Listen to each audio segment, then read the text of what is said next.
पहला 16 में आप सबका स्वागत है। हमारे एक्सपर्ट्स हैं हमारे साथ राकेश बंसल, मयूरेश जोशी और साथ ही नितिन मुरारका। तैयारी भारतीय बाजारों की खुलने की, लेकिन उससे पहले देख लें एक बार एशियाई बाजारों की तस्वीर। मिला जुला कारोबार होता दिख रहा है। आप देखें निक्के में कमजोरी काफी ज्यादा, लेकिन उसकी वजह यह कि 2 दिनों से जिस तरह से डॉलर कमजोर हुआ है और बाकी करेंसी दुनिया भर में मजबूत हुई है, येन मजबूत हुआ है। और ये ध्यान रखें कि जब भी येन मजबूत होगा जापान के बाजार गिरेंगे, क्योंकि जापान की पूरी अर्थव्यवस्था जो है वो एक्सपोर्ट पर आधारित है और जब भी येन मजबूत होता है तो उनके एक्सपोर्ट में कमी की आशंका रहती है और उस लिहाज से वो बाजार कमजोर होते हैं, तो उन्हें कर दीजिए अलग। अब बाकी बाजारों को देखिए। शंघाई मामूली सा कमजोर है, अच्छी बात है, आज आखिरी दिन है, अगले पूरे हफ्ते शंघाई के बाजार बंद रहेंगे तो हमें संकेत मिलेंगे ही नहीं वहां से।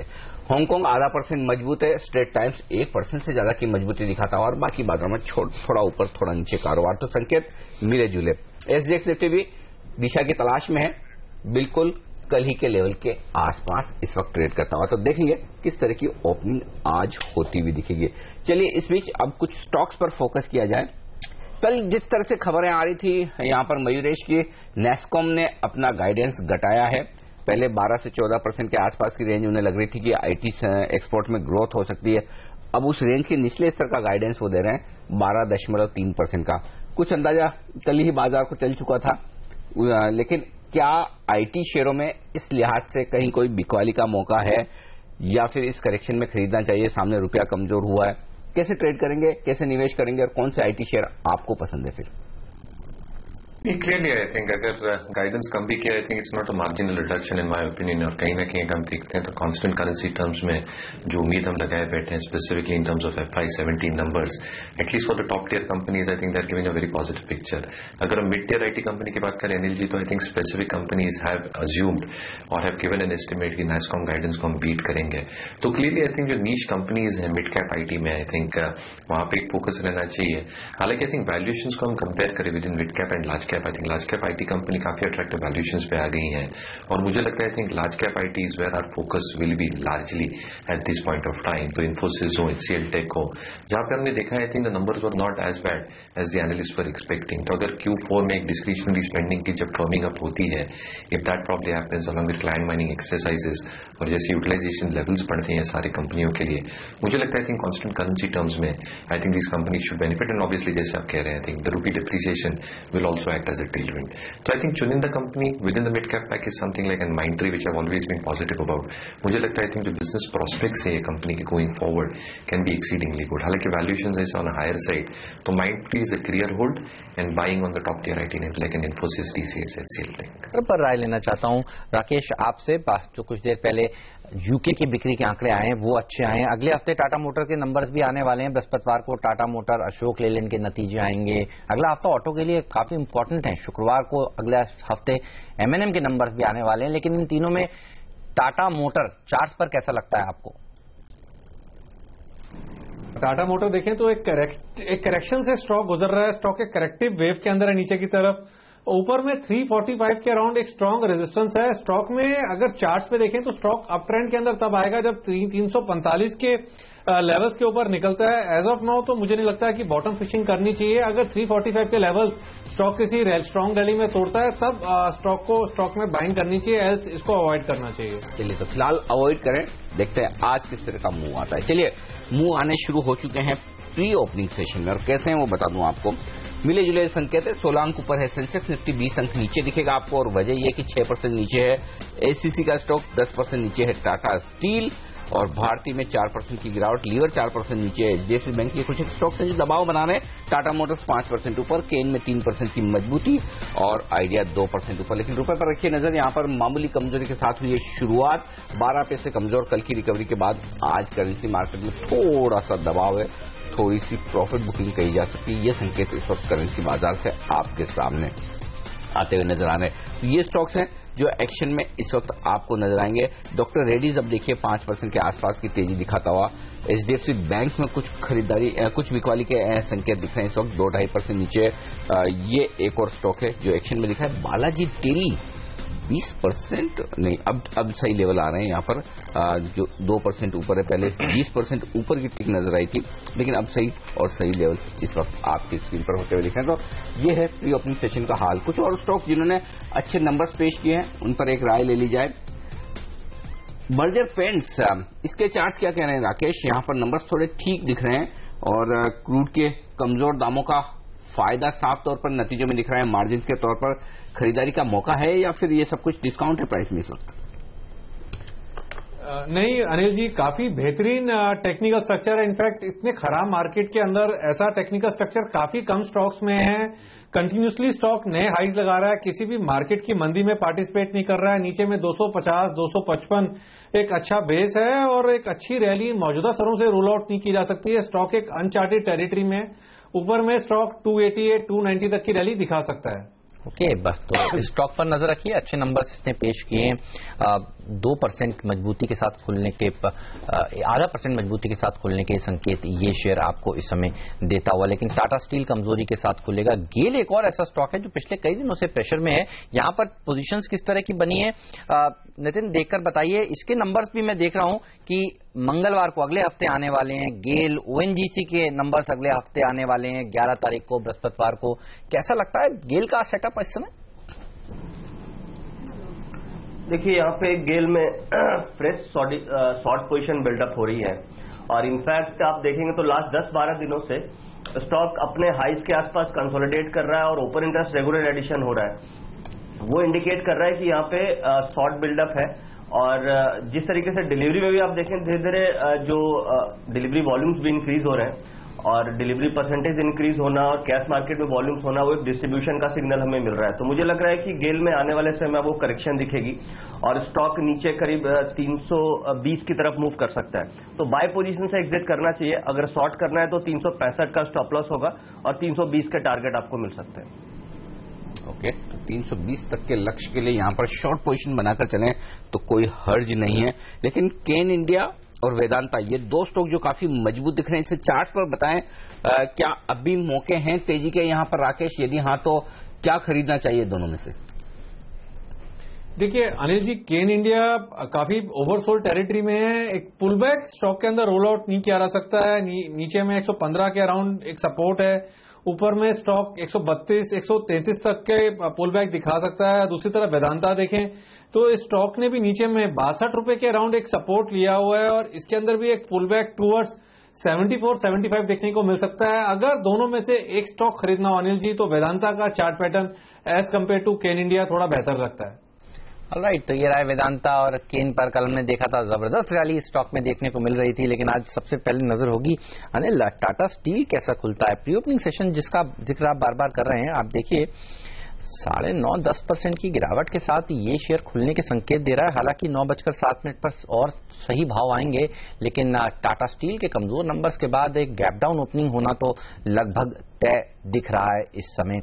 एचसीएल टेक में हालांकि मजबूती के साथ कारोबार होगा, 2% का उछाल देखने को मिल रहा है। सिप्ला जैसे शेयरों में भी तेजी देखने को मिल सकती है। इस तरह के संकेत आज मिल रहे हैं। बिल्कुल, और बाजार कमजोर जरूर दिख रहे हैं, काफी वॉलेटाइल जरूर होते हुए दिख रहे हैं, लेकिन इसका मतलब ये नहीं कि बाजार में कोई निवेश की गारंटी नहीं दे रहा है। ऐसा भी नहीं है कि बाजार में मौके नहीं है। बस जरूरत यह है कि बाजार में आप अच्छे शेयरों को पहचानें जो किसी भी सिचुएशन में आपको फायदा देंगे। हमारी रिसर्च टीम ने ऐसे ही कुछ शेयर आपके लिए जो चुने हैं वो देते हैं भरपूर डिविडेंड और आपको एक निश्चित रिटर्न तो हर हाल में मिलेगा ही।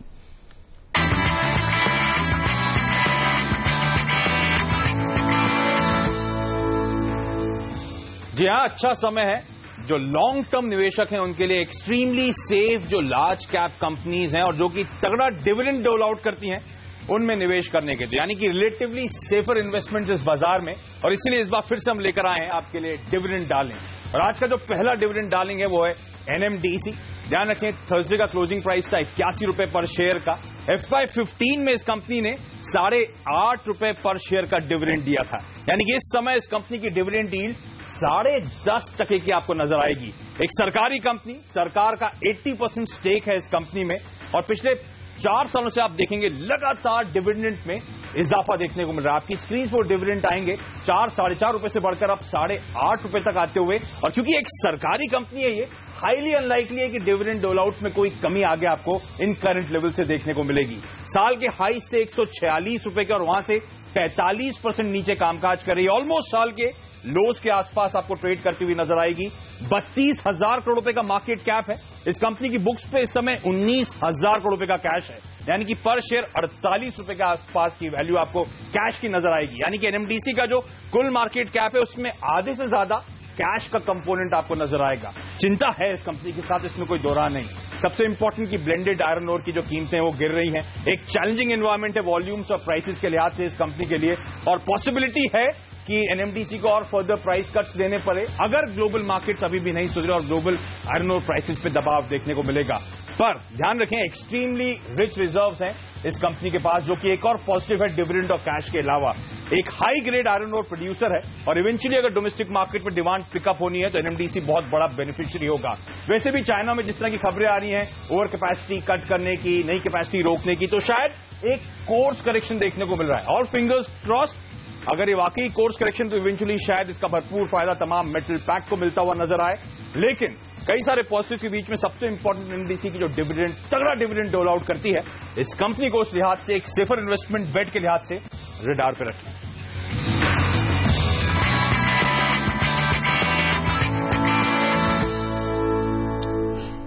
चलिए और नजर रखिए मेटल कंपनी टाटा स्टील पर एक गैप डाउन ओपनिंग होने की तैयारी करता हुआ ये शेयर 4.5% नीचे आज खुलेगा, इस तरह के संकेत मिल रहे हैं। अंबुजा में भी थोड़ा दबाव देखने को मिल सकता है।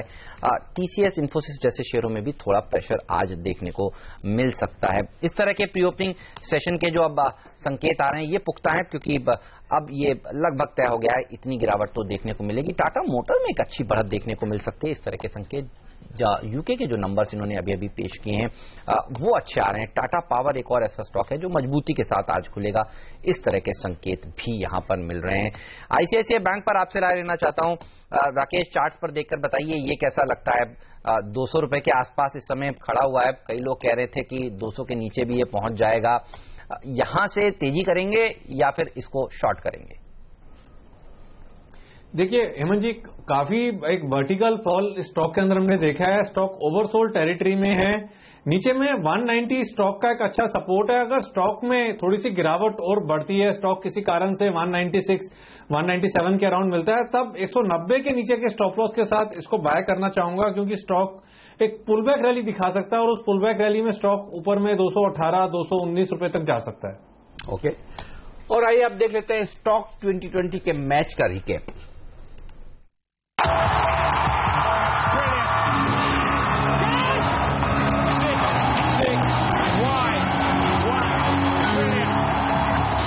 मेरी टीम पर नजर डालिए। आप देखिए टाटा स्टील, हिंडाल्को, टाटा स्टील के जिस तरह से कमजोर नंबर्स आए, अगले हफ्ते हिंडाल्को के नंबर्स आने वाले हैं, वो भी कमजोर आ सकते हैं। इस तरह का बाजार में चर्चा चल रही है, जहां पर दबाव के साथ कारोबार हो सकता है। इसके साथ साथ रिलायंस कम्युनिकेशन में अगली शायद डील हो सकती है। रिलायंस इंफ्रास्ट्रक्चर ने जिस तरह से अपना सीमेंट कारोबार बिरला कॉर्प को बेचा है, रिलायंस कम्युनिकेशन भी अपने एसेट्स को मोनेटाइज करने की कोशिश कर रहा है। पावर डिफेंस के ऊपर भी नजर रखिए। अब यहां पर फोकस होगा एडीएजी ग्रुप का डिफेंस सेक्टर पर, तो यहां पर तेजी हो सकती है। साथ ही नैस्कॉम ने जिस तरह से गाइडेंस घटाया है, टीसीएस में दबाव देखने को मिल सकता है, और डिपेंडेबल के तौर पर जेट एयरवेज में भी बिकवाली की राय मेरे सिलेक्टर्स दे रहे हैं। केन वेदांता में कल भी तेजी की राय थी, आज भी वो राय बरकरार है। बिरला कॉर्प एक और ऐसा स्टॉक है जहां पर तेजी देखने को मिल सकती है। और क्रॉम्पटन ग्रीव्स में आज फिर खरीदारी करने की राय है। परसों हमने बिकवाली करने की राय दी थी, दबाव में था ये शेयर, और कल भी खरीदारी करने की राय थी, आज फिर से यहां पर तेजी की राय दे रहे हैं मेरे सिलेक्टर्स। फटर्स मेरी टीम देख लें, इसमें सिर्फ एक ही गेंदबाज है और सारे के सारे खरीदारी के शेयर ही हैं। आप जीएसडब्ल्यू स्टील, जिंदल स्टील, जीएसपीएल, इन तीनों को चाइना की जो पॉलिसी है स्टील कट को लेकर, और साथ ही पुराने स्टील को बेचना होगा, और साथ ही नए स्टील के लिए लाइसेंस नहीं दिए जाएंगे, नई फैक्ट्रीज को लाइसेंस नहीं दिया जाएगा। इसका पूरा इंपैक्ट आज दिखाएंगे भारतीय कंपनीज के लिए। एक बहुत बेहतर खबर है। इसके अलावा अरबिंदो फार्मा, जो एपीआई की जो खबर आई है, शायद अभी भी इनको नुकसान में ही डाले रखेगी। आप अभी भी शॉर्ट कर सकते हैं, फ्यूचर्स में अनवाइंडिंग है। इसके अलावा रिलायंस इंफ्रा सीमेंट कारोबार बेचा है, और डील ऑलमोस्ट जो प्राइसेस एक्सपेक्टेड थी उसी के आसपास ही हुई है, इसलिए फायदा मिल सकता है। टोरेंट फार्मा के अंदर आप नजर रखें, इसके अंदर बेहतरीन रिजल्ट्स आए, और इसके अंदर एक अच्छा मूव कल से भी बनता हुआ दिखा था। इसके अलावा बर्जर पेंट्स के बेहतरीन रिजल्ट, एसकेएस का सिक्योरिटी रिस्ट्रक्चरिंग होना, और इसके अलावा अगर आप फ्री हिट के तौर पर श्नाइडर की बेहतर रिजल्ट, और साथ ही टाटा पावर के आज अच्छे नतीजे आ सकते हैं। इसी उम्मीद में इसको बाय हमने रखा है।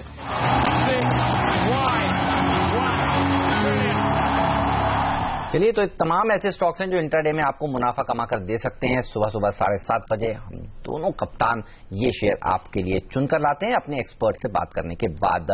फाइनेंशियल टेक्नोलॉजीज का स्टॉक है जो 4% मजबूती के साथ खुलने के संकेत दे रहा है, लेकिन एमसीएक्स के जिस तरह से नंबर्स कमजोर आए स्टॉक में थोड़ा सा दबाव देखने को मिल सकता है। एमसीएक्स पर राय लेना चाहता हूं आपसे, नंबर्स कैसे लगे आपको मयूरेश, और क्या राय रखते हैं आप एमसीएक्स पर? करीब करीब 1.5% नीचे है ये शेयर इस समय प्री ओपनिंग सेशन में। क्लियरली आई थिंक नंबर्स थोड़े सॉफ्ट ही हैं, और अगर हम टर्नओवर बोथ एग्री और नॉन एग्री कमोडिटीज की बात करें तो कहीं ना कहीं I think are not seeing a huge amount of spike happening. तो कहीं ना कहीं जो रिस्क ऑन चालू है इक्विटीज के साथ, और जैसे इक्विटी मार्केट में उलझान चल रहा है, आई थिंक कमोडिटी पे in that sense I think focus थोड़ा कम हो गया है। सो दैट टर्नओवर एस्पेक्ट जो हम देख रहे थे कि एक काउंटेबल मल्टीप्लिकेशन इफेक्ट दिख सकता है over the last few quarters, that is probably not coming through. Policy measures क्या आते हैं probably is very interesting to note in terms of either FDI coming through for exchanges and again inclusion of other commodities also within this pack. So I think wait and watch करना पड़ेगा, लेकिन clear I think numbers थोड़े disappointing ही थे। Okay, थोड़े से ढीले numbers हैं, ये राय है इस वक्त एमसीएक्स पर। लेकिन देख लेते हैं जो स्टॉक्स आज निफ्टी में एक्शन में दिख रहे हैं। टाटा स्टील 4% से ज्यादा की गिरावट के साथ खुलेगा, लेकिन यही एक बड़ा लूजर है। उसके अलावा बाकी कोई स्टॉक ऐसा है नहीं जो 1% से ज्यादा कमजोर हो। बॉश ये 1.5% मजबूत खुलने के संकेत देगा, हालांकि कम कारोबार होता है। प्री ओपनिंग सेशन में भी 28 शेयरों का ही वॉल्यूम हुआ है, लेकिन आज यहां पर नतीजे हैं। चार्ट पर एक क्विक चेक ले लें बॉश के, क्या कहीं कोई खरीदारी का मौका है? वैसे ट्रेडिंग करना तो मुश्किल है, कम लिक्विड स्टॉक है। राकेश बताएं। अनिल जी, अगर हम चार्ट देखें तो चार्ट्स नेगेटिव है, स्टॉक कंटिन्यूसली एक करेक्टिव फेज में चल रहा है। बट पॉजिटिव चीज ये है कि स्टॉक जिस तरीके से गिर रहा है, छोटे छोटे बार्स बन रहे हैं, और हो सकता है नतीजों के बाद एक बड़ा मूव देखने को मिले। अगर ऊपर में स्टॉक नतीजों के बाद 17,500 के स्तर तोड़ता है तब स्टॉक को बाय करना चाहिए, एल्स इसको अवॉइड करना चाहिए as of now. Manish, pharma sector पर आपसे व्यू लेना चाहता हूं। देखिए अगला हफ्ता इंपॉर्टेंट है, डॉक्टर रेड्डीज के नंबर्स आने वाले हैं मंगलवार को, और फ्राइडे को सन फार्मा के नंबर्स आने वाले हैं। कल हमने देखा था ये वो सेक्टर था जो सुबह से ही कमजोर था। जिस तरह से अब चर्चा चल रही है कि यूएस में जो नए नियम बनाए जाएंगे उससे थोड़ा नुकसान हो सकता है। क्विकली बताइए इन दोनों ही शेयरों पर आपका क्या व्यू है? कल की गिरावट के बाद ये उभर सकते हैं आज, या आपको लगता है कि नतीजों तक इंतजार करना चाहिए? नहीं, क्लियरली आई थिंक हेमंत जी, जहां तक सन फार्मा का सवाल रहा है, आई थिंक लार्जली एक्सपेक्टेड है कि नतीजे थोड़े सॉफ्ट ही रह सकते हैं for the better part, at least for the first half of FY16। I think integration के इश्यूज अभी भी आई थिंक प्ले करेंगे। जो हलोल के साथ हुआ है, it will take time for that to take some amount of recovery. तो कहीं ना कहीं आई थिंक जो एक पाइपलाइन है, जो कैश पोजीशंस है और जो जेस्टेशन हुआ है स्टॉक में पूरी खबरों का, I think it's largely there in the price. Doctor Reddy's again clearly I think जो एफडी की एक मार पड़ी है उनको in terms of that plant Srikakulam हो या other plants, I think that is clearly played out on the stocks. Valuations काफी अट्रैक्टिव हो गए हैं, but for the case of doctor Reddy specifically I think नतीजों का इंतजार करूंगा मैं, क्योंकि जैसे इनकी एक्सपोजर है प्रॉब्ली रशियन मार्केट्स की तरफ, I think I like to see what probably happens with their PSAI business. और clearly I think if that becomes a drag, I think approval की सिस्टम और अप्रूवल का जो मैकेनिज्म है वो कैसे होता है वो देखना पड़ेगा। इसलिए सन फार्मा पे I think I am extremely optimistic. Doctor Reddy's I think I wait for the results and then will probably take a call. चलिए, तो ये राय इन तमाम फार्मा शेयरों पर। लेकिन भारतीय बाजारों की बेहद मजबूत शुरुआत का एसडीएक्स निफ्टी के मुकाबले में कहना होगा, क्योंकि 15 अंक ऊपर दिख रहा है अब निफ्टी प्री ओपनिंग सेशन में, और साथ ही सेंसेक्स 22 अंक ऊपर है। लेकिन मिड कैप शेयर में 0.5% की मजबूती है, और बैंक निफ्टी 60 अंक ऊपर 0.5% के आसपास ऊपर खुलने के संकेत दे रहे हैं। तो जो आज हम कह रहे थे कि जो डोमेस्टिक फंड्स ने खरीदारी की है उसको देखते हुए आपको थोड़ी खरीदारी मिड कैप स्मॉल कैप शेयरों में कर लेनी चाहिए। लेकिन देखना होगा टाटा स्टील का शेयर कितना कमजोर खुलता है। पहली टिक आपकी स्क्रीन पर आती है सेंसेक्स और निफ्टी पर। इस वक्त शुरुआत पॉजिटिव होती हुई दिख रही है, 38 अंक ऊपर है सेंसेक्स और निफ्टी 15 अंक ऊपर खुलता हुआ दिख रहा है। ये है पहले संकेत। और जो तेजी हुई है उसमें टाटा मोटर्स 2% की मजबूती के साथ टॉप गेनर। नतीजों के पहले टाटा मोटर्स 1.5% ऊपर है। वेदांता हिंडाल्को ने अपनी मजबूती बरकरार रखी है। अल्ट्राटेक सीमेंट और बॉश ये दोनों स्टॉक भी आज पॉजिटिव खुलते हुए दिख रहे हैं। टाटा स्टील कमजोर है 4% के नुकसान के साथ, लुपिन 1.5% नीचे। तो आज नतीजे आने वाले लुपिन के, और उससे पहले ये कमजोर होता दिख रहा है। टाटा स्टील में नुकसान बढ़कर अब 4.5% के आसपास का। आइए वायदा कारोबार के आपको गेनर्स और लूजर्स बता दूं कहां पर एक्शन हुआ है। टाटा स्टील के बाद सन टीवी 2% के नुकसान के साथ, गेल 2% के नुकसान के साथ ये कारोबार करता हुआ दिख रहा है। वोखार्ड और ल्यूपिन में भी नुकसान है इस वक्त। मजबूत क्या है? रिलायंस इंफ्रा टॉप गेनर 4% की तेजी, 4,800 करोड़ में जो बिरला कॉर्प को कारोबार बेचा है उसका फायदा दिख रहा है। टोरेंट फार्मा अच्छे नतीजों के दम पर 2% ऊपर। अनिल अंबानी ग्रुप के बाकी सारे शेयर मजबूत होते दिख रहे हैं। रिलायंस कैपिटल, रिलायंस कम्युनिकेशन ये पॉजिटिव खुल रहे हैं। मेटल्स में मजबूती है। जेएसडब्ल्यू स्टील तेजी के साथ खुला है, यहां पर थोड़ी पॉजिटिव। और जस्ट डायल में थोड़ी बहुत खरीदारी होती हुई दिख रही है। तो ये स्टॉक्स हैं जो एक्शन में आपको नजर आएंगे साफ तौर पर आज प्री ओपनिंग सेशन में। लेकिन आज निफ्टी पर दबाव बनाने का काम सिर्फ और सिर्फ एक स्टॉक कर रहा है, वो है टाटा स्टील। हालांकि थोड़ा सा स्टेबल होने की कोशिश कर रहा है 220 रुपए के आसपास, लेकिन दबाव है और नतीजे के पहले लुपिन है कमजोर। बिल्कुल, जेट एयरवेज एक और ऐसा स्टॉक है जो पिछले कई दिनों से कमजोर है। आज भी देखिए 1% नीचे जाकर ये खुला है। ऑन मोबाइल ग्लोबल में ये गिरावट गहराती जा रही है, खराब नंबर्स इन्होंने पेश किए हैं, बेहद बड़ा प्रेशर इस स्टॉक पर देखने को मिल रहा है आज के सत्र में। साथ ही वो खाट पर भी नजर रखिए, ये भी पिछले कई दिनों से देखिए नीचे की चाल पकड़े हुए, आज भी इसने कमजोर शुरुआत करी है। 2.5% नीचे इस स्टॉक में आज गिरावट देखने को मिल रही है। एमसीएक्स के खराब नंबर्स के बाद उस शेयर में दबाव के साथ कारोबार हो रहा है। टीवीजी एक और ऐसी कंपनी जिसके नंबर्स बाजार को पसंद नहीं आए, देख लेते हैं वो किस तरह से ट्रेड कर रहा है। टीवीजी में भी 4% की गिरावट है।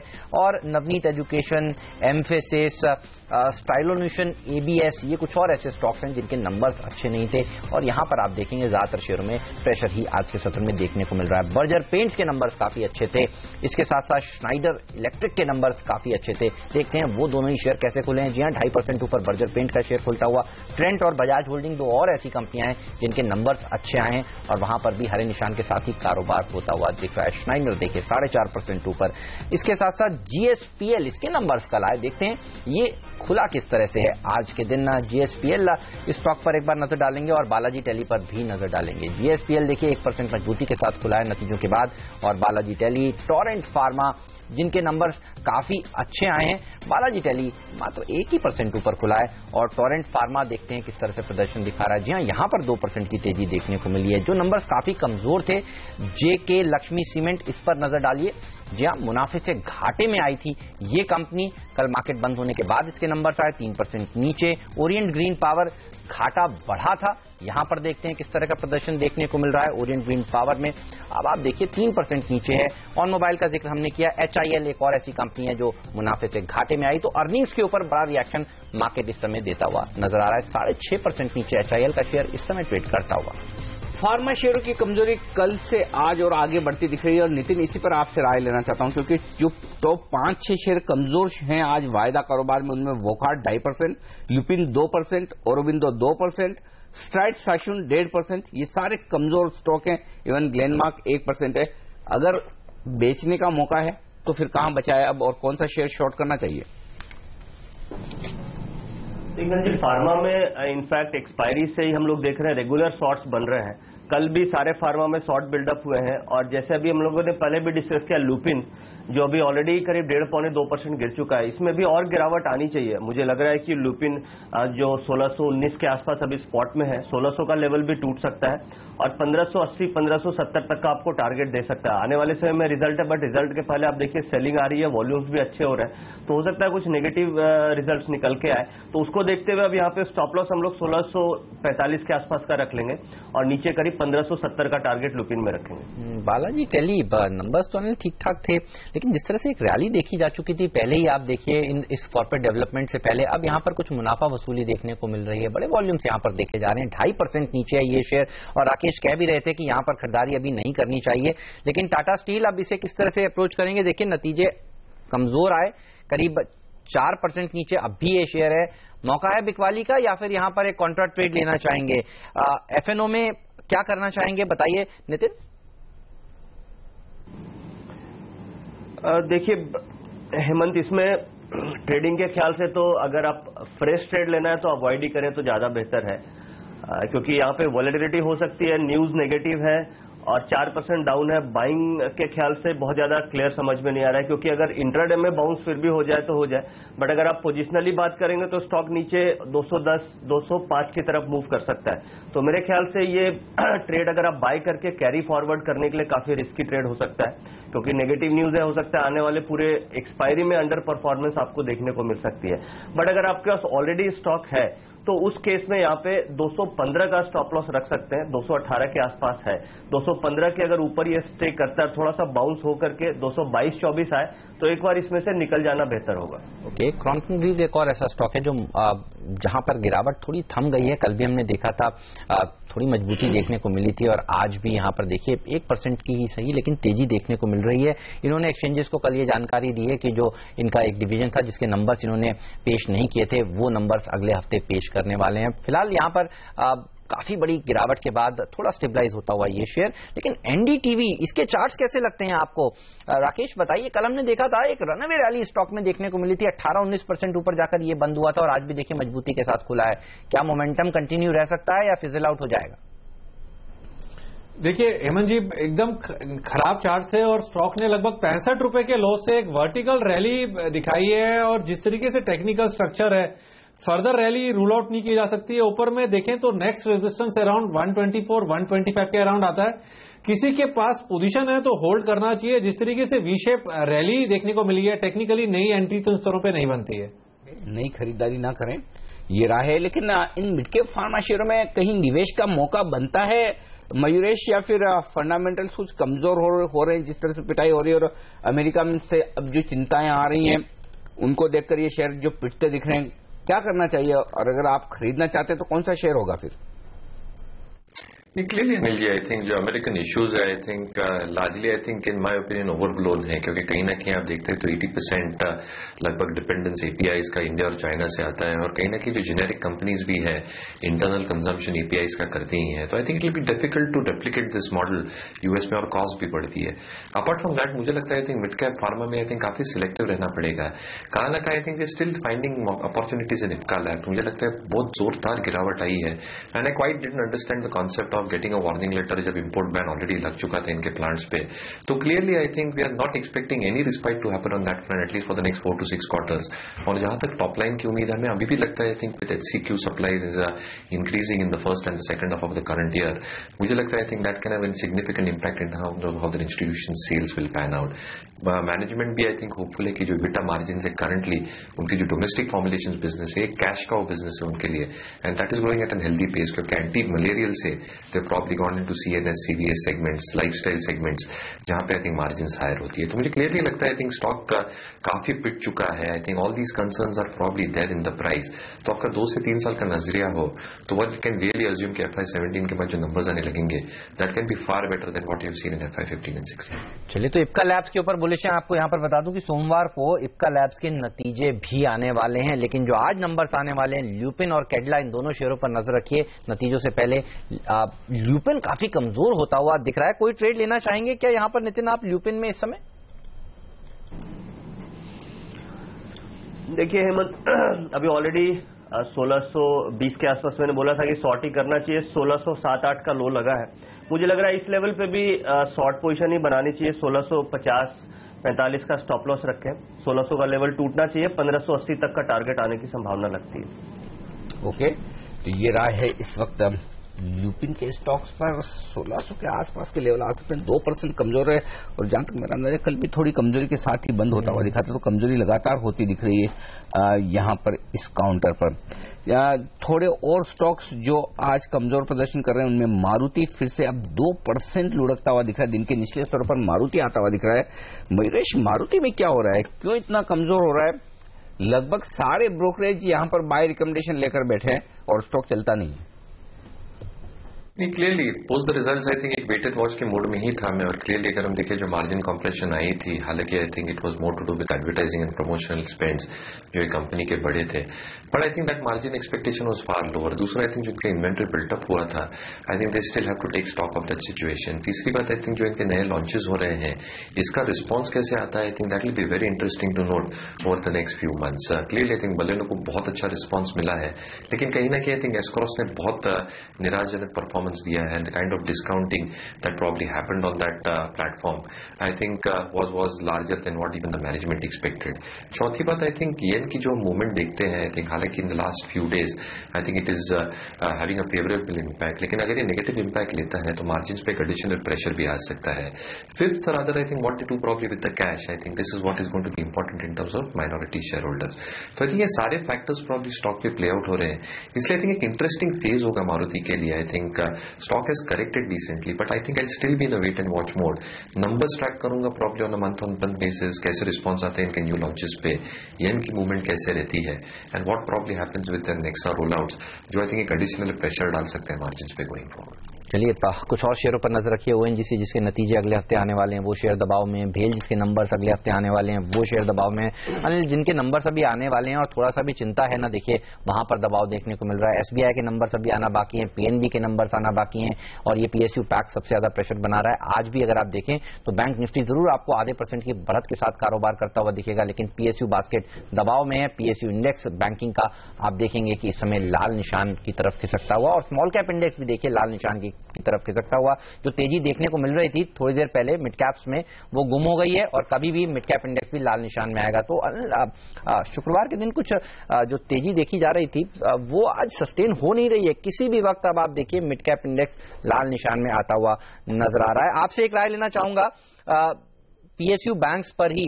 Nitin, SBI, PNB, Bank of Baroda, क्या ट्रेड लेना चाहेंगे आप बची हुई सीरीज के लिए? देखिए हेमंत, अभी तो कोई ऐसे सिग्नल मुझे नहीं मिल रहे हैं जिससे बाय के ट्रेड लूं, बट शॉर्ट्स को कम से कम यहाँ पे एक बार काटना चाहिए, क्योंकि जो अगर आप कल के सेशन में आप देखेंगे तो स्टॉक्स में गिरावट हो रही है बट ओपन इंटरेस्ट कटते जा रहे हैं, यानी कि इस लेवल पे फर्दर शॉर्ट पोजीशन नहीं बन रही है। तो शॉर्ट पोजीशन नहीं बन रही है तो बेहतर है कि आप शॉर्ट पोजीशन थोड़ी कम कर लें, और इनफैक्ट स्टॉक काफी ज्यादा ओवरसोल्ड भी है, तो बेहतर होगा कि शॉर्ट पोजीशन कम करें। और अगर कोई निफ्टी में बाउंस बैक मिलता है और बैंक निफ्टी आपकी 15,100 के ऊपर निकलती है तो उसके बाद कुछ बैंक्स में शॉर्ट कवरिंग आ सकती है, जैसे सिंडिकेट बैंक जिसमें बहुत ज्यादा शॉर्ट पोजीशन बनी हुई है, 32-33% का ओपन इंटरेस्ट एडिशन है, वहां पे आपको नजर रखनी चाहिए। और उसके बाद आप देखेंगे तो बैंक ऑफ बड़ौदा और बैंक ऑफ इंडिया, इनमें भी शॉर्ट पोजीशन काफी है, यहाँ पे हम ध्यान रखेंगे।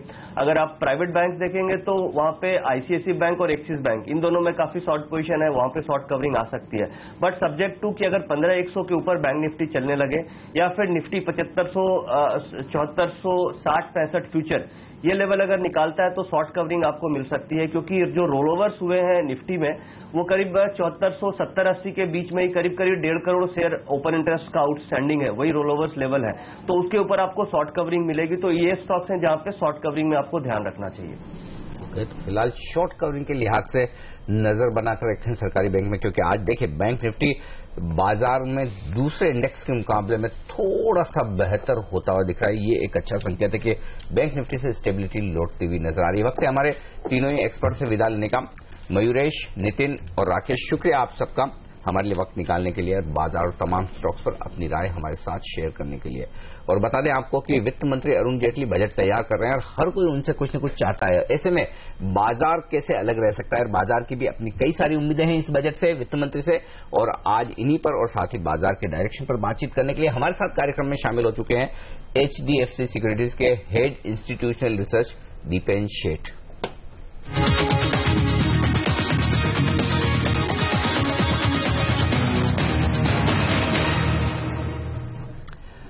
दीपेन, स्वागत है आपका CNBC आवाज पर। नमस्कार। इससे पहले कि हम बजट की चर्चा करें, पहले एक बार बाजार पर आपसे राय लेना चाहता हूं। पिछले 2 सेशन ग्लोबल मार्केट्स के बड़े इंटरेस्टिंग दिख रहे हैं, डॉलर थोड़ा कमजोर होता दिख रहा है, लोगों को थोड़ी सी उम्मीद जग रही है कि शायद ग्लोबल मार्केट स्टेबल हो जाए, चाइना बंद रहेगा अगले हफ्ते। क्या ये उम्मीद करना ठीक है? स्टेबिलिटी होगी, तेजी ना हो, इतना मानना ठीक है? देखिए, उम्मीद पर तो दुनिया टिकी हुई है तो मैं ये जरूर कहना चाहूंगा कि एक तरफा जो मूवमेंट आया था डॉलर स्ट्रेंथ में, वो कहीं ना कहीं सांस ले रहा है वापस, और कहीं ना कहीं एक राहत सी आ गई है कि एक तरफा नहीं चलेगा डॉलर। और वहां पर फेड की जो टाइटनिंग की जो स्टैंस थी, उन्होंने अपनी लास्ट कमेंट्री में भी बहुत क्लियरली कहा कि हम बाकी दुनिया की सिचुएशन को भी देखेंगे, सिर्फ अपनी ग्रोथ ट्रैजेक्टरी या इंटरनल स्ट्रेंथ, जॉब डेटा, उनका जीडीपी ग्रोथ क्या है वगैरह, वो सब तो देखते ही हैं वो लोग। इस बार बड़ी क्लियरली उन्होंने कहा कि वो लोग जिसको कहते हैं कि बाकी दुनिया की तकलीफों के से वाकिफ हैं, टेकिंग कॉग्निजेंस। तो येलेन एक ग्लोबल सेंट्रल बैंकर हैं। सबसे बड़ी इकोनॉमी की सेंट्रल बैंकर एक तरह से ग्लोब की भी सेंट्रल बैंकर हो ही जाती है। तो ये तो काफी समय से सच है, हमारे आपके कहने या नहीं मानने से या मानने से कोई फर्क नहीं पड़ेगा इस बात में। लेकिन जो एक तरफा जो एक चुंबक सा बन गया था यूएस, और वही स्ट्रेंथ नजर आ रही थी और सारी दुनिया पीछे लुढ़क जा रही थी, ऑक्सीजन खत्म हो जा रहा था दुनिया में, कम से कम वो एक टेंडेंसी चली गई है। तो हाँ, कुछ समय के लिए वापस राहत सी मिल गई है। लेकिन आप कह रहे हैं कुछ समय के लिए राहत मिली है। और हमारा अगला सवाल था बजट को लेकर, तो आप भी क्या अब बिल्कुल आशावादी नहीं है कि प्री बजट रैली होगी और आपको लगता है कि इस बार बजट देखने के बाद ही तेजी करने के मूड में आएंगे ट्रेडर्स? इसके बारे में मेरी राय ये है कि हमें मार्केट में क्या होता है कि हम लोग दिन भर मार्केट में रहते हैं और हम स्टॉक मार्केट को अपनी दुनिया की सेंटर ऑफ ग्रेविटी समझते हैं और हम समझते हैं कि बजट में ये हो जाए तो मेरी मार्केट के लिए अच्छा है, बजट में वो हो जाए तो मेरे इस बिजनेस के लिए अच्छा है वगैरह। लेकिन आपने ये भी सोचना चाहिए कि वित्त मंत्री और प्रधानमंत्री जब बजट को एक दिशा देंगे तो उनकी जो कंस्टिट्यूएंसी है, इस बजट की जो सबसे बड़ा इम्पैक्ट या असर जहां पर पड़ेगा वो देश पर पड़ेगा, देश की आर्थिक सिचुएशन पर पड़ेगा। तो हाँ, बाजार डिस्टेबलाइज नहीं हो जाए उसका ध्यान बेशक रखना चाहिए लेकिन बाजार के लिए बजट नहीं बनता है, बजट बनता है देश के लिए। और बाजार वालों को यह समझना बहुत जरूरी है कि अगर देश में जिसको कहते हैं बेसिक या स्ट्रक्चरल स्ट्रेंथ अगर आती है बजट से थोड़ी सी तकलीफ लेकर, तो ये आगे चलकर बाजार के लिए भी अच्छा ही रहेगा। बाजार को चाहिए कि क्विक फिक्स सॉल्यूशन कुछ मिल जाए, बाजार को चाहिए, किसी भी आदमी को शॉर्ट टर्म में अगर कुछ चाहिए तो उसको हम नशा बोलते हैं हमें चाहिए नशा, हमें ये टैक्स काट दीजिए, वहां पर वो एग्जेम्पशन दे दीजिए, इस इंडस्ट्री को प्रोटेक्शन दे दीजिए। होता है कहीं ना कहीं अगर कोई बहुत बीमार है तो उसको आप ऑक्सीजन भी देते हैं, नशा भी देते हैं, पैलिएटिव्स भी देते हैं, लेकिन अल्टीमेटली न्यूट्रिशन की जरूरत है। ठीक है, तो मेरे हिसाब से इस सरकार में वो डीएनए है, इस सरकार में वो कैरेक्टर है कि हमारे देश को स्ट्रक्चरली चेंज करे और ये स्ट्रक्चरल चेंज बहुत सालों की कोशिश से होगा, ये तब्दीली ओवरनाइट नहीं आएगी। तो इसलिए बजट से बाजार के लिए क्या भला होगा ऐसा सोचना शायद हम लोगों को कुछ दिनों के लिए रोकना पड़ेगा। हाँ, मैं लेकिन ये जरूर कहूंगा कि बजट में अब समय ये आ गया है जो लास्ट ईयर हमने देखा कि जेटली साहब ने इंक्रीमेंटलिज्म एग्जिबिट किया। बड़ी अजीब सी बात है, इतना बड़ा मैंडेट मिला हुआ था, हाइट ऑफ पॉपुलैरिटी चल रही थी और वहां पर इस सरकार ने इंक्रीमेंटलिज्म किया और वहां भी हमको कुछ लॉजिक दिखी कि एक साथ सब कुछ आप करने जाएंगे तो हिल सकती है स्टोरी, तो संभाल कर चेंज करो, ये टेंडेंसी दिखी थी। लेकिन अब मुझे लगता है कि ग्लोबल क्राइसिस जिस तरह से हमको अफेक्ट कर रही है तो अब इंक्रीमेंटलिज्म के लिए रूम नहीं है, बिग बैंग रिफॉर्म्स अब देखने बहुत जरूरी हो गए। लेकिन एक जो बजट में बड़ी खास बात जो हो सकती है कि हमारी ग्रोथ उतनी मजबूत नहीं दिख रही। जो कुछ ये आंकड़े हैं ये भी नई सीरीज के, अगर पुरानी सीरीज के लिहाज से देखें तो हम 5% की ग्रोथ के लिए भी स्ट्रगल कर रहे हैं। आप ये बताएं कि ये जो ग्रोथ में थोड़ा सा धीमापन दिख रहा है, इससे क्या चिंताएं हैं और इससे निपटने के लिए बजट में सरकार को क्या करना चाहिए? सर देखिए, एक तो क्या है कि ग्रोथ, ठीक मैं मानता हूं नई सीरीज है, लेकिन अब नई सीरीज को आप नई सीरीज से भी कंपेयर कर पाएंगे, थोड़ा समय बीतेगा, राइट, तो उसके बारे में ज्यादा नहीं चिंतित होना चाहिए मेरे हिसाब से। और ये ग्रोथ को लेकर हम लोग इतने ज्यादा ओवर ऑब्सेस्ड हैं। अगर 2 साल ग्रोथ, आज भी अगर हम लोग अगर 8% की एस्पिरेशन रखते हैं और अगर 6.5 पर भी अगर ग्रो करेंगे तो कोई पाप नहीं है, क्योंकि सारी दुनिया अभी 1 या 1.5 पर मुश्किल से पहुंची हुई है।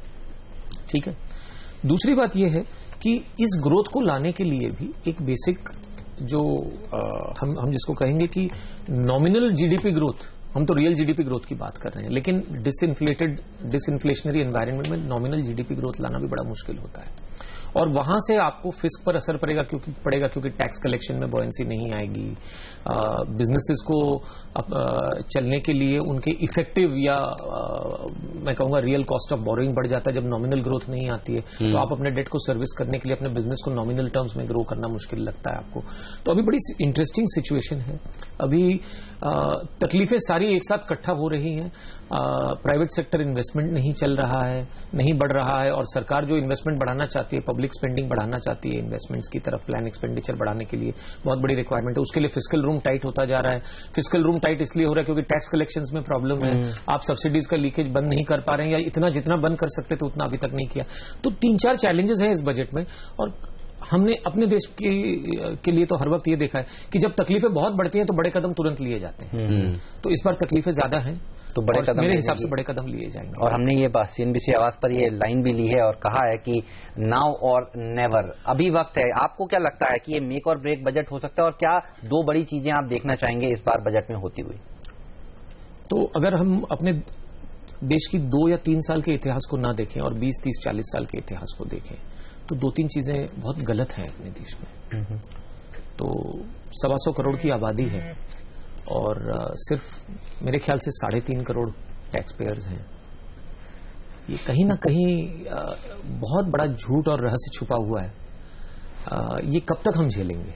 और साहब इसमें क्या होता है कि सिर्फ ये बात नहीं है कि आप टैक्स देते हैं और मैं नहीं देता और मैं बच जाता हूं तो गलत है। वो मॉरल ओवरहैंग को एक बार साइड में रखते हैं। अगर सरकार को इतना टैक्स कलेक्ट करना है और सिर्फ आप टैक्स देते और मैं नहीं देता हूं तो आपको ज्यादा देना पड़ेगा।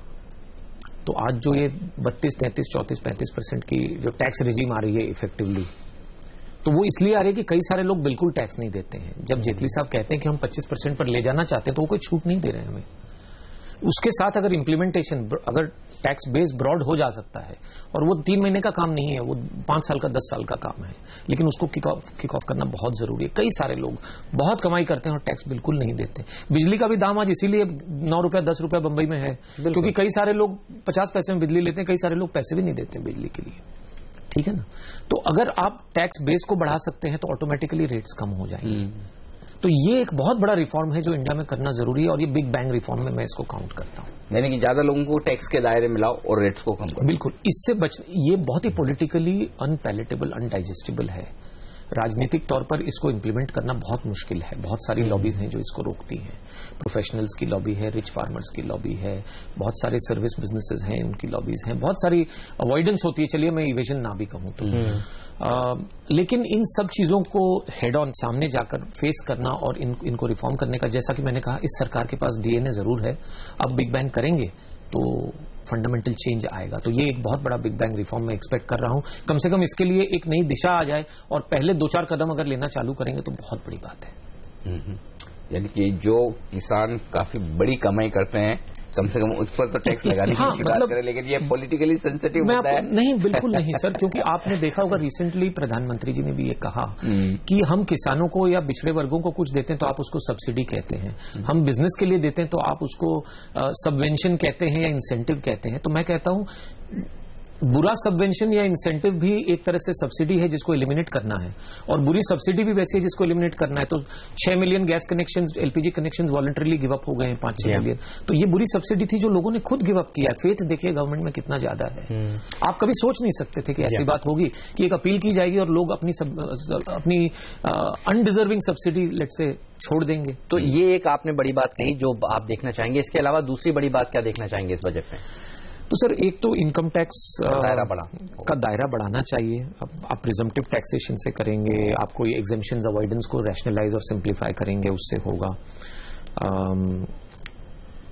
दूसरी चीज ये है कि एक्सपेंडिचर साइड में भी रिफॉर्म की बहुत जरूरत है। बहुत सारी लीकेज है आज भी सरकारी स्पेंड में। हमने पेट्रोलियम सब्सिडीज अगर कम की है तो जैसा कि मैंने कहा है वो लकी दिन की वजह से हुआ है, अच्छे दिन की वजह से अभी तक नहीं हुआ है। क्रूड का दाम ही गिर गया है। लेकिन जैसे कि आज भी 70,000 करोड़ की फर्टिलाइजर सब्सिडी है, उसमें से हमारा अनुमान यह है कि आधे से ज्यादा ऐसे किसानों को जाती है जिनको उसकी शायद जरूरत भी नहीं। लगता है यूरिया डीकंट्रोल हो पाएगा इस पर? बिल्कुल नहीं होगा। यूरिया को डीकंट्रोल करना सिर्फ पॉलिटिकल चैलेंज नहीं है, इकोनॉमिक चैलेंज है। तो आप 5 और 6 रुपए में यूरिया जब तक दीजिएगा और कॉस्ट ऑफ प्रोडक्शन अगर 17-18 रुपया है तो उस पर आपको सब्सिडी देनी जरूरी है, लेकिन टारगेटेड वे में। यूरिया लीक होता है हमारे देश से नेपाल और बांग्लादेश और शायद इवन पाकिस्तान में जाता होगा। आपको सुन के ताज्जुब होगा कि हम पाकिस्तान के फार्मर्स को भी इनडायरेक्टली सब्सिडाइज कर देते हैं, अपने को समझ में नहीं आती है ये बात। तो वो सब भाईचारा अपनी तरफ में है, लेकिन फिस्कल डिसिप्लिन लाना, तो ये डायरेक्ट टारगेटिंग अगर होता है, डीबीटी अगर आता है, डिजिटल बैंकिंग अगर, ये जो डिजिटल मूवमेंट जो है और ये आधार के जरिए और फाइनेंशियल इंक्लूजन के जरिए अगर ये सारी चीजें जुड़ी हुई हैं, फार्म होल्डिंग की साइज की बेसिस पर अगर हम डायरेक्टली फार्मर्स को यूरिया के लिए सब्सिडी देते हैं और फिर मार्केट प्राइसेस में उनको अवेलेबल कर देते हैं तो कितना सेंसिबल होगा। मैं इस पर एक और लेयर ऑफ सोफिस्टिकेशन लगाऊंगा कि आपकी फार्म होल्डिंग में एक्चुअली जरूरत क्या है। तो तमिलनाडु में जो फार्मर है, एक ही डिस्ट्रिक्ट में 2 अलग अलग फार्मर्स हैं, 2 अलग अलग डिस्ट्रिक्ट में फार्मर्स हैं, हर किसी के फार्म पे उतना ही सब यूरिया चाहिए, ये भी जरूरी नहीं है, उसका भी अनुमान बनना चाहिए। तो ये सब फाइन ट्यूनिंग होगी। एक्सपेंडिचर साइड रिफॉर्म्स भी आएंगे। एक्सपेंडिचर साइड में मेरा ये व्यू है कि बिग बैंग रिफॉर्म से ज्यादा छोटे छोटे बहुत सारे रिफॉर्म्स हैं जिनको एक साथ लाना पड़ेगा। तो वहां भी मैं कुछ ना कुछ बड़े चेंजेस देखना चाहता हूं। ये तो स्ट्रक्चर्ड बात है, हाँ। लेकिन जो बाजार को किक चाहिए, जिसे देख के लगे कि नहीं यार ये बजट बहुत अच्छा है, मतलब देख के मजा आ गया, सरकार कुछ ऐसा कर रही जो कि हमने सोचा नहीं था या वाकई में इससे मूड बदलेगा, तो आज मार्केट के पॉइंट ऑफ व्यू से अगर मैं कहूंगा तो फिर से मैं एक ही बात कहूंगा कि बजट से इस तरह की उम्मीद रखना शायद मॉरली गलत बात है। आप जैसे बोलते हैं आपको किक चाहिए, तो जब यज्ञ हो रहा है तो वहां नशे की बात नहीं हो सकती है। अच्छा ये बताइए, लेकिन अगर मार्केट की तरफ से अगर कुछ उम्मीदें रखनी है तो आज सबसे बड़ा प्रॉब्लम आज मार्केट्स में है, जो आप अभी भी बैंक निफ्टी की जैसे बात कर रहे थे, हमारे फाइनेंशियल सेक्टर में, जो कि हमारा लाइफ ब्लड है, देश की रग रग में जाने वाला जो खून है वो फाइनेंशियल सिस्टम से आता है। तो फाइनेंशियल सिस्टम में आज जो स्ट्रेस है, उस स्ट्रेस के पीछे सबसे बड़ा प्रॉब्लम जो है कि लार्ज कॉर्पोरेट स्ट्रेस। रिटेल में स्ट्रेस नहीं दिख रहा है।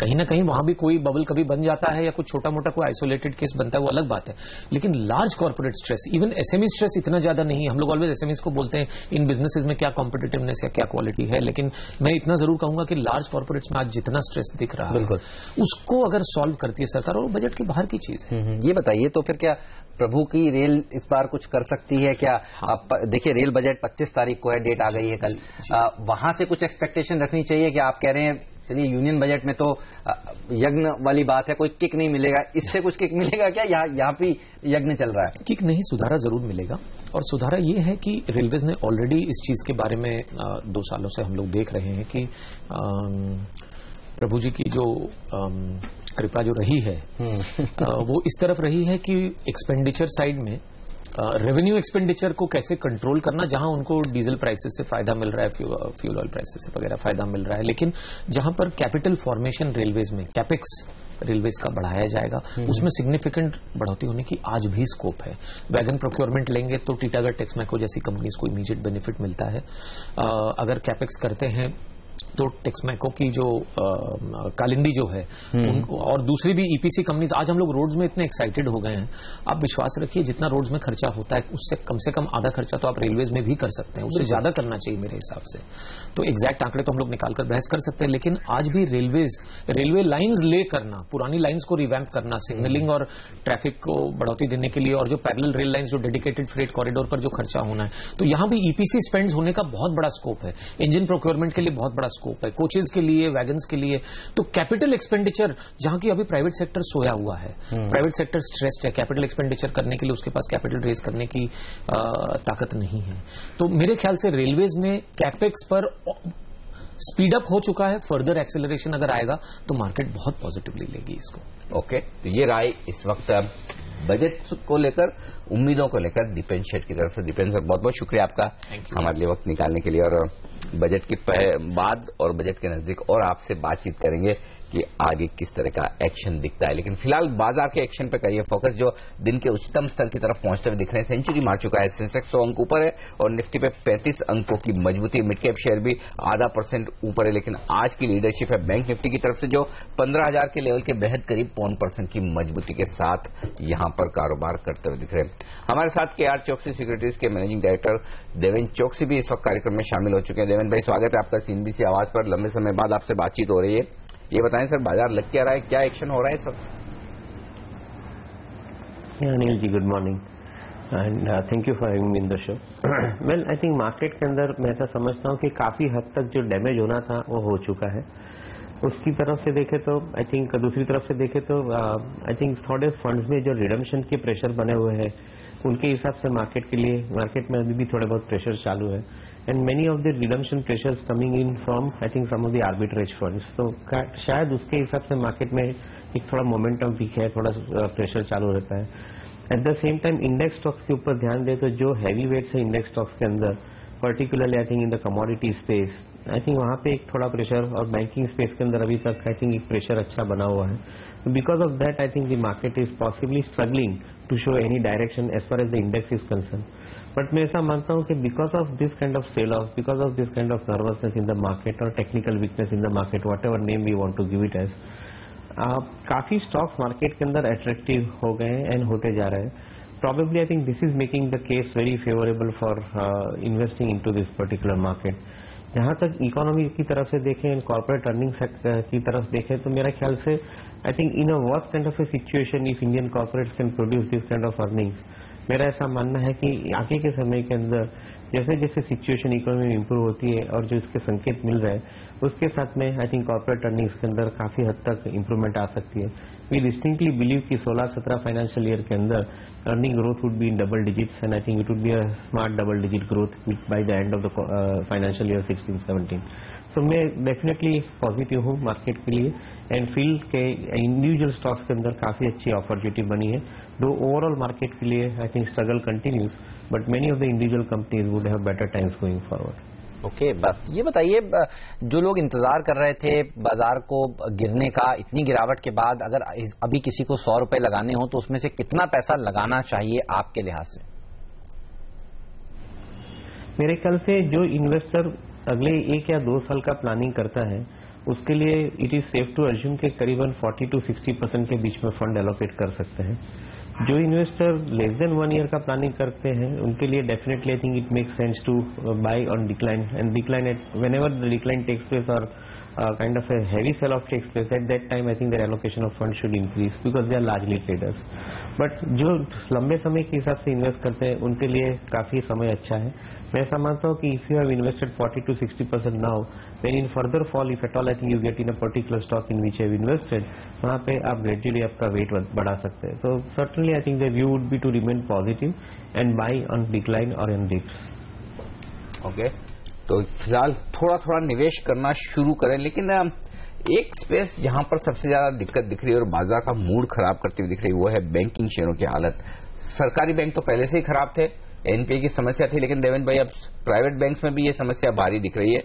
ये बताएं क्या करना चाहिए? क्या इन बैंक्स के वैल्यूएशन इतने आकर्षक हो गए हैं कि अब खरीदा जाए या फिर अभी भी दिक्कतें आना बाकी है, अगली तिमाही और इंतजार कर लें, क्योंकि 2 तिमाहियों में एनपीए इन्हें डिक्लेयर करने हैं सारे। इनफैक्ट आई थिंक जो बैंक ने अपने एनपीए ज्यादातर डिस्क्लोज कर दिए जैसे एक्सिस बैंक है उनके लिए मेरे ख्याल से आई थिंक ज्यादा नेगेटिव आउटलुक नहीं बनता है। On the contrary I think the situation of overhang gets out of the way and probably I think the banks are looking much more better now because they already reported those numbers. जो banks के अंदर या अगले 1 या 2 quarter के अंदर अभी भी नंबर्स रिपोर्ट करने बाकी है वहां पे ओवरहैंग सिचुएशन थोड़ी कंटिन्यू रहेगी। बट ओवरऑल जो हिसाब से बैंकिंग सिनेरियो देखता हूँ जहां तक हम लोग बैंक्स के साथ में बातचीत करते हैं, most of the bank believes particularly in the private sector, most of the bank believes that the majority of the loan would find, I think, a good amount of recovery once the economic situation starts improving and corporate earnings, I think, are getting reflected into it.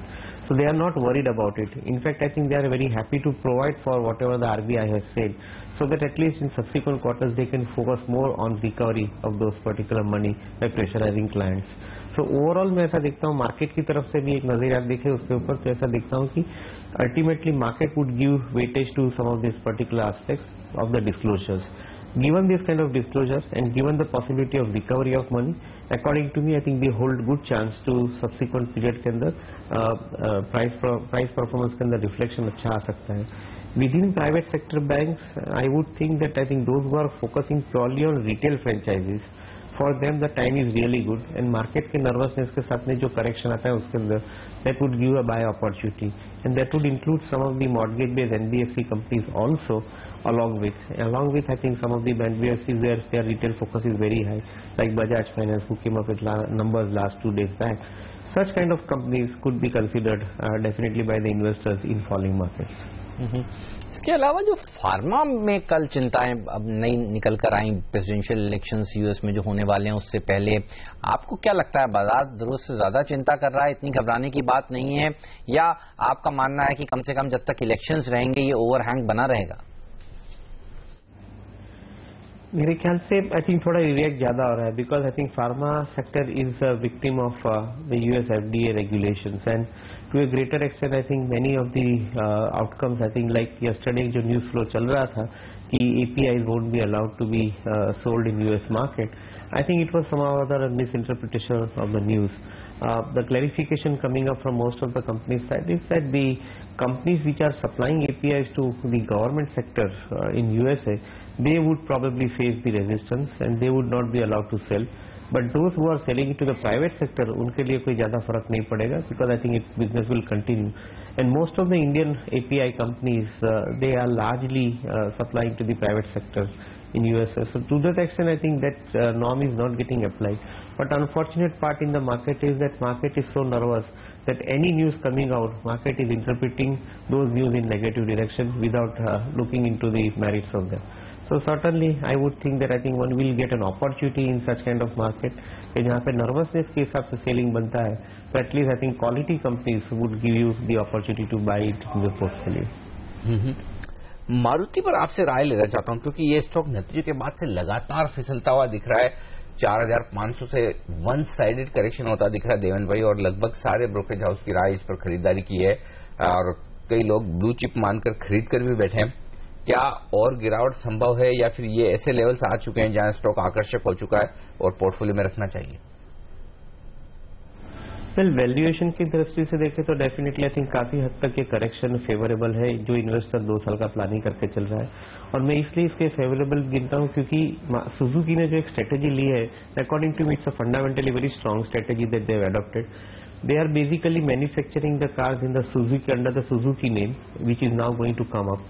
And ultimately Maruti Suzuki, the company, would be more responsible for distributing those cars or selling those cars or selling through their network. जहां तक मैं समझता हूं कि इसमें ज्यादातर margin in the secondary market अच्छा मिलता है and company which is expanding into this kind of a network probably I think would require to invest also more amount of money. So they have systematically given that approach to Maruti Suzuki, where I think they could concentrate on building their selling outlets and the service networks, which would ultimately give this company a good amount of market share and ability to sell the models which the Suzuki is coming up or Maruti Suzuki is coming up. So both these areas I would feel I think the Maruti Suzuki is really going to be beneficiary. मेरा ऐसा मानना है कि corrective downside जो market में fall जो मिल रहा है, definitely it is becoming an opportunity for this company. They have been systematically and aggressively launching new models which according to me promises I think higher amount of volume offtake for this company and maintain market share as well. So I would remain positive and consider this company buying into the portfolio with this particular fall which is there in the market price today. Right, चलिए शुक्रिया देवेंद्र भाई समय निकालने के लिए CNBC आवाज पर आकर इन तमाम शेयरों पर, सेक्टर्स पर, बाजार पर अपनी राय हमसे शेयर करने के लिए. बाजार पर नजर रखिए, वॉलेटाइल सेशन देखने को मिल रहा है. 8,400 के ऊपर निफ्टी बना हुआ है और सेंसेक्स देखिए 80-85 अंक की बढ़त दिखा रहा है. लेकिन अन्य कुछ स्टॉक्स हैं और कुछ सेक्टर्स हैं जहां काफी बड़ा प्रेशर है. आप देखिए केन इंडिया करीब 1.5% नीचे ट्रेड कर रहा है आज के दिन. और एविएशन शेयर देखिए, जेट, स्पाइस जेट दोनों ही आज फिर से प्रेशर में है. वो खार्ड कल की गिरावट को और गहराता हुआ. टाटा स्टील कमजोर नंबर्स के बाद 3.5% नीचे आज के दिन. और एनडीटीवी कल अच्छी रैली देखी जा चुकी थी, 18% की बढ़त के बाद आज देखिए यहां पर दबाव देखने को मिल रहा है, 6% नीचे ये शेयर. क्रॉम्पटन ग्रीव्स ने जो सफाई दी है एक्सचेंजेस को, उस पर बाजार भरोसा नहीं कर रहा है. अब 10% नीचे है क्रॉम्पटन ग्रीव्स का स्टॉक. आप देखिए तेजी से ये टूटा है. और ऑन मोबाइल ग्लोबल जिसके नंबर कमजोर आए, 15% की गिरावट इसमें भी देखने को मिल रही है. तो उतार चढ़ाव के बीच बाजार मजबूती के साथ टिके हैं. 7,400 के ऊपर निफ्टी पर और सेंसेक्स भी लगभग 100 अंकों पर. आज बैंक निफ्टी से अच्छी खरीदारी के संकेत. पहला सौदा में आज के लिए इतना ही, लेकिन आप बने रहिए CNBC आवाज के साथ. ब्रेक के बाद देखेंगे कमोडिटी बाजार किस तरह से खुल रहे हैं और आपके सवालों के जवाब भी देंगे. सौदा आपका लेकर आएंगे ब्रेक के बाद. हमें दीजिए इजाजत, नमस्कार.